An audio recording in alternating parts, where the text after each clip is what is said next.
الخلاصه، لو انت راجل منغمس جوه الابل ايكو سيستم ويهمك الخصوصيه، مش فارق معاك السعر، روح لابل.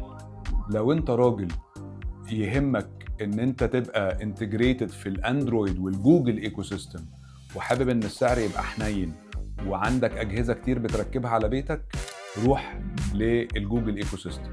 لو انت عندك ناس كبيره في البيت، حابب ان الدنيا تبقى تحكم صوتي اكتر من اي حاجه تانية، وعايز الدايفرسيتي برضو او التنوع في الاجهزه اللي ممكن تدخلها جوه بيتك، روح على امازون ايكو سيستم. لو انت بقى عايز تاخد مميزات التلاتة وما تبقاش بتضحي باي حاجه ليها علاقه بالخصوصيه ولا بسرعه الانترنت، وما عندكش مانع تتعلم شويه تقنيات بسيطه، روح على هوم اسيستنت.